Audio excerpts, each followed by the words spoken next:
자, 여러분 안녕하십니까. 오늘도 신나는 모험의 세계 비트코인 세상에 관련된 소식을 들고 여러분들께 인사를 드리고 있는 크립토 토마토입니다.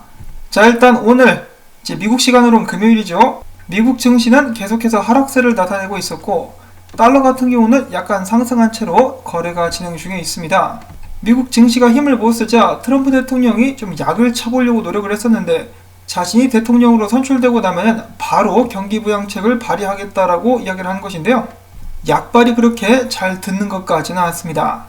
자, 한편 대통령 선거 이제 다음 주입니다. 코앞으로 다가왔기 때문에 다음 주에 어떤 일들이 일어나게 될지 기대 반, 걱정 반이라고 볼 수가 있겠네요. 자, 한편 비트코인 같은 경우는 아주 굳세게 잘 버텨주고 있습니다. 13,553불. 어제 한때 약간의 하락폭을 보여주는 듯 했으나 알트코인들만 쭉쭉 빠지고 비트코인은 다시 상승하려고 노력하고 있는 모습이 보여지고 있습니다. 그 말인 즉슨 비트코인 도미넌스가 지속적으로 올라갔다라는 것을 저희가 유추해 볼 수가 있는 것인데요. 강력한 저항선을 뚫고 고개를 빼꼼 내민 비트코인 도미넌스라고 볼 수가 있겠습니다. 비트코인 도미넌스가 떨어지지 않으면은 알트코인들은 계속해서 피를 쪽쪽 빨리게 될 것이라고 예상을 해볼 수가 있겠죠. 자, 과연 알트코인들의 바닥은 어디인가? 이 바닥을 짚을 수만 있더라면은 알트코인들 반등할 때 큰 수익을 낼 수도 있을 것입니다. 비트코인 도미넌스를 4시간 봉으로 봤을 때는 이런 모습인데요. 지금 비트코인 도미넌스가 강력한 저항선에 맞닥뜨리고 있는 상황, 실제로 여러 분석가들 중에 지금 알트코인을 조금씩 집어보고 있는 그런 사람들도 있다라고 하네요. 자, 오늘 첫 번째 소식은 국내 소식인데요. 어쩌면 신한은행이 대한민국에서 첫 번째로 암호화폐에 관련된 서비스를 제공하는 은행이 될 수도 있겠습니다. 암호화폐 거래소 코빗과 신한은행이 암호화폐 수탁 사업을 위한 합작 법인 설립을 검토 중이라고 합니다. 그전부터 가상자산 수탁 업무를 하겠다라고 이야기를 했었던 은행들 중에서는 국민은행을 대표적인 예로 들 수가 있겠는데요. 암호화폐 거래소와 함께 일하는 곳은 신한은행이 처음이 아닌가라고 생각을 해봅니다. 부디 대한민국 금융당국에서 딴지를 걸지 않기를 바랍니다. 딴지 걸면 이 자식들 이거 완전 매국노죠. 다른 나라들 쭉쭉 앞서 나가고 있는데 이 몽골 같은 경우만 해도 최근에 몽골에서 제일 큰 은행 TDB 은행이 암호화폐에 관련된 수탁, 입금, 대출 및 자산관리 등의 서비스를 제공하게 될 것이라고 밝혔습니다. 이 은행은 참고로 몽골에서 400여 개의 회사를 고객으로 두고 있으며 그들과 함께 대출이나 금융 컨설팅 등의 서비스를 제공하고 있었다고 하는데요. 이제는 암호화폐 관련된 사업에 진출하겠다라고 밝힌 것이죠. 자, 불과 1년 만에 정말 많은 변화가 일어나고 있습니다. 내년 정말 기대가 많이 된다라고 볼 수가 있겠고요. 자, 그 다음에는 카카오의 암호화폐 프로젝트, 블록체인 프로젝트인 그라운드X에 관련된 소식이 있습니다. 그라운드X가 국가평생교육진흥원과 협약을 맺고 그라운드X의 전문 기술력을 바탕으로 평생학습 계좌제 웹사이트 및 정부24에서 제공하는 평생학습 이력 증명서를 모바일에서도 발급받을 수 있도록 지원할 예정이라고 합니다. 자, 그 다음에 이어서 이란에서 굉장한 소식이 또 나왔는데요. 이란에 있는 채굴자들은 앞으로 중앙은행에 암호화폐를 판매해야 된다라는 그런 법안이 나왔다고 합니다. 이렇게 해서 이란 정부는 채굴된 비트코인을 국고로 포함시켜가지고 수입 대금 지불에 활용할 수 있도록 한다는 것인데요.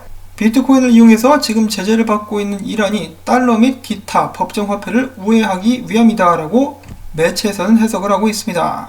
자, 이제 비트코인이 국제 무역에도 계속해서 활용이 될 수 있을 것 같죠. 물론 이렇게 되면은 미국의 미움을 좀 비트코인이 사게 될 수도 있을 것 같은데 그렇다 할지라도 이러한 비트코인의 흐름을 막을 수 있을 것 같지는 않습니다.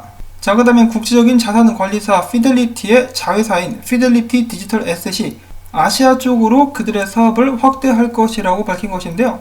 이를 통해서 그들은 싱가포르를 거점으로 하는 투자기업 스택펀즈의 아시아 고객이 안전하게 자산을 보유할 수 있도록 디지털 자산의 커스터디, 즉 수탁 서비스를 제공하게 될 것이라고 하는데요.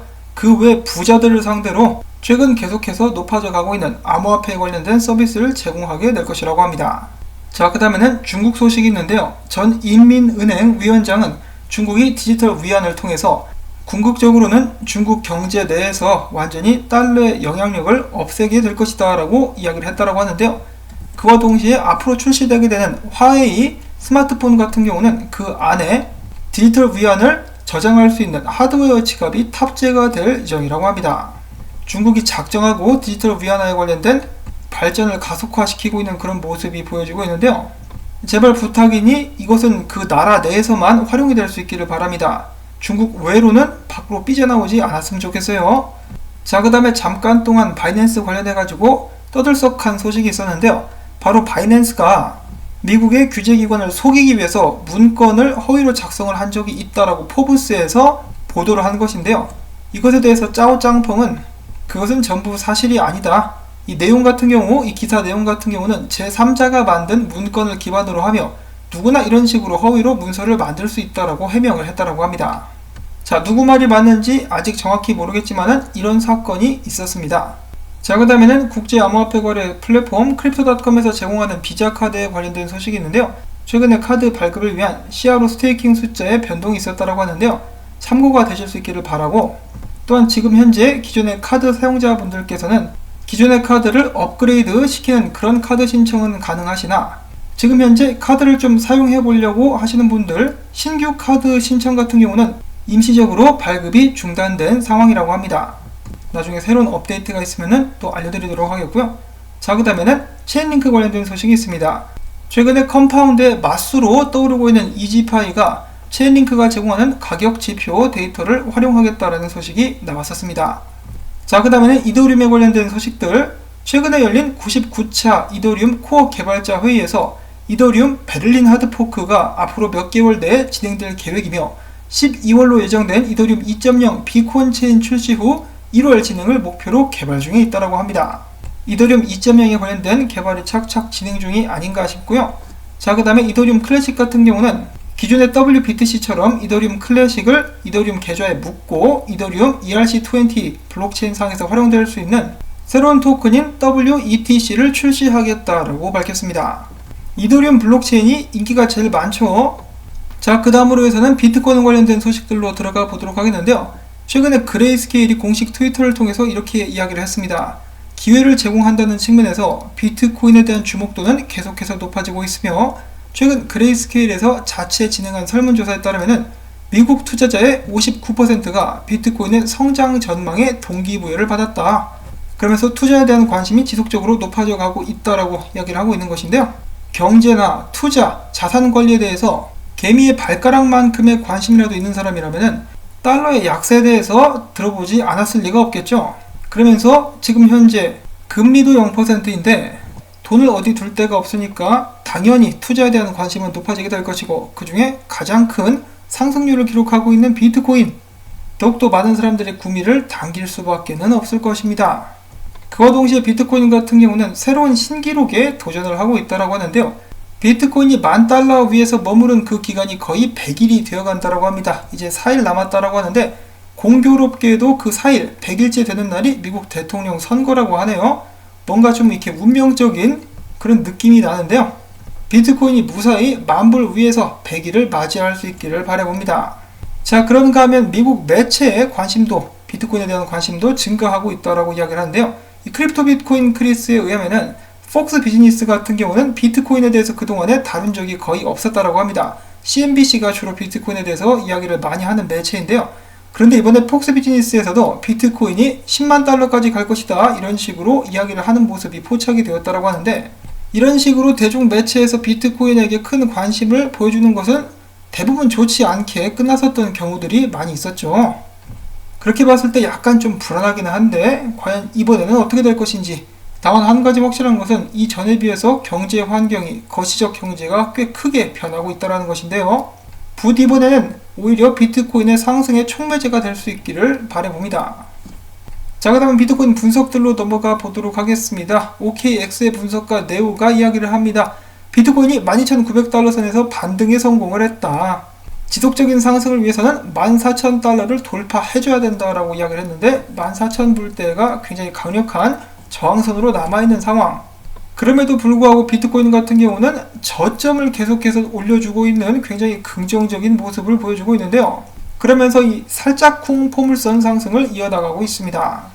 4시간 봉으로 봤을 때는 이런 모습을 보여주고 있는데요. 크립토 비트코인 크리스 같은 경우는 비트코인이 아직도 $12,200까지 후퇴할 수 있는 그런 가능성을 염두에 두고 있다라고 하네요.